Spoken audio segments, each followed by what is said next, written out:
રાષ્ટ્રીય સ્વવસ્તી ગણતરી 2027 અભિયાન હેઠળ સુરત જિલ્લા કલેક્ટર તેજસ પરમારે કલેક્ટર કચેરીથી ઓનલાઈન પોર્ટલ પર પોતાના પરિવારની વિગતો ભરીને ડિજિટલ સ્વગણતરીમાં ભાગીદારી નોંધાવી છે.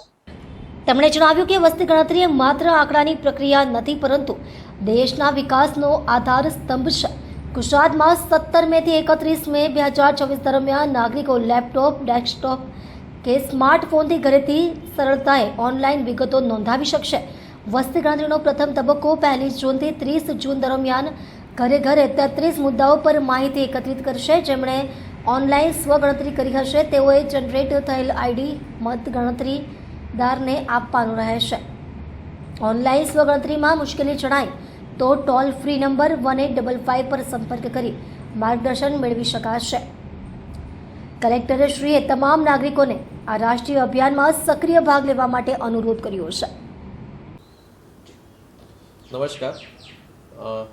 આપણે જાણીએ છીએ કે વસ્તી ગણતરી એ ખૂબ જ અગત્યનું એક વહીવટી પ્રક્રિયા છે અને આપણે ભારતની અંદર 1872થી આ વસ્તી ગણતરીની પ્રક્રિયા કરવામાં આવે છે. તો આ સંદર્ભે આ 2026-27માં વસ્તી ગણતરીનો પ્રારંભ થઈ ચૂક્યો છે અને ગુજરાતમાં તારીખ 17મી મેથી 31મી મે દરમિયાન વ્યક્તિ પોતાના ઘરે બેઠા ઓનલાઈન લેપટોપના માધ્યમથી અથવા ડેસ્કટોપના માધ્યમથી અથવા સ્માર્ટફોનના માધ્યમથી પોતાનું સ્વગણતરી કરી શકે છે, એટલે કે સેલ્ફ ઇન્યુમરેશન કરી શકે છે. મિત્રો, વસ્તી ગણતરી વિકાસનો એક મહત્ત્વનો પાયો છે. વસ્તી ગણતરીમાં જે પણ આંકડા આપણને મળે છે તે આંકડાના આધારે જ આપણા દેશનું આયોજન નક્કી થતું હોય છે. એટલે મારી સૌ તમામ નાગરિક મિત્રોને ખાસ વિનંતી છે કે વસ્તી ગણતરીની પ્રક્રિયામાં આપણે ભાગ લઈએ. આ પહેલો તબક્કો જે છે એમાં આપણે અત્યારે દરેક ઘર જઈને અમારા ગણતરીદાર જે છે એ ઘરની માહિતી મેળવશે અને તેમાં કુલ 33 પ્રકારના પ્રશ્નો છે એ પૂછવામાં આવશે. પહેલા તબક્કાની જે કામગીરી છે આમ તો 1 જૂનથી લઈને 30 જૂન સુધી ચાલવાની છે, પરંતુ તેના પહેલાં સૌ પ્રથમ વખત આપણે વ્યક્તિને પોતાને પણ પોતાની બાબત અથવા તો માહિતી છે એ આપવાની એક આ વખતે પહેલ કરવામાં આવી છે, જે અંતર્ગત 17મી મેથી 31મી મે દરમિયાન પોતે પોતાના ઘરે બેસીને મેં અગાઉ જણાવ્યું તેમ પોતાની માહિતી ભરી શકે છે, એટલે કે સેલ્ફ ઇન્યુમરેશન કરી શકે છે. મેં પોતે પણ આજે આ પ્રક્રિયામાં ભાગ લઈને જે અમારા ઘરની જે માહિતી છે એ આજે ભરી છે.